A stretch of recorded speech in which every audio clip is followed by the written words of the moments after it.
আজকে আমি অন্য স্বাদের একটা কবিতা আপনাদেরকে শোনাবো। কবি সুবোধ সরকারের লেখা কবিতা আমি কৃষ্ণকলি মাহাতো।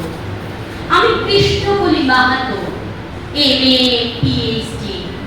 আমার গা অমাবস্যা, আমার চুল মেষ পালকের ফাল্গুন, আমার পিঠ সাঁওতাল পরগনা।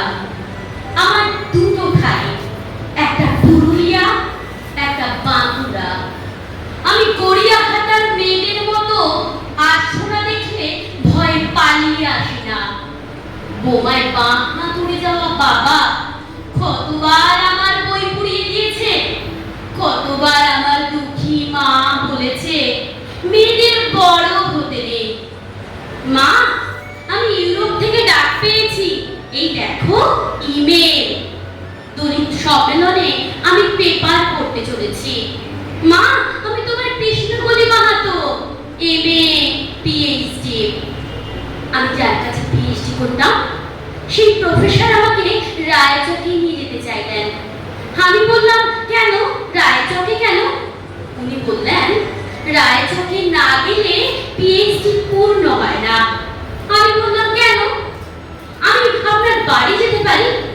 উনি আঁতকে উঠে বললেন, না না, আমার বাড়ি নয়।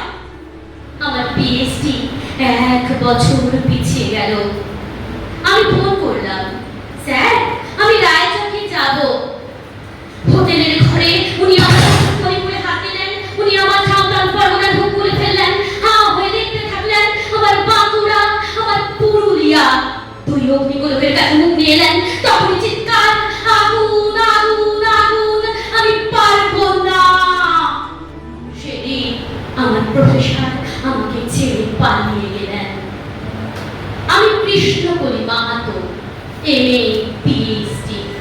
কত কষ্ট করে, কত অপমান সহ্য করে, জঙ্গলে রাত জেগে বই পড়ে আমি এখানে এসেছি। কেউ আমাকে জায়গা ছেড়ে দেয়নি, কেউ কাউকে জায়গা ছেড়ে দেয় না, না পুরুলিয়ায় না কলকাতায়। মা, আমি ইমিগ্রেশনে দাঁড়িয়ে, মা আমি চেকিং করে ভেতরে এলাম। বাবাকে দেখে রেখো মা, মানুষটির একটি হাত নেই। অফিসার আমার নাম উচ্চারণ করলেন, কৃষ্ণকলি মাহাতো। বিমান সেবিকা আমাকে ম্যাডাম বললো, আমাকে আমার নাম্বারে নিয়ে বসালো। আমি সিট বেল্ট বেঁধে ফেললাম। বিমান রানওয়ে ধরে দৌড়াতে শুরু করেছে। দৌড় দৌড় দৌড়, কি গতি, কি তেজ, কি আওয়াজ! আমার মনে হলো বিমান রানওয়ে ধরে দৌড়াচ্ছে না, দৌড়াচ্ছি আমি আমি আমি আমি কৃষ্ণকলি মাহাতো, MA PhD। আমি কৃষ্ণকলি মাহাতো, MA PhD। বাহ,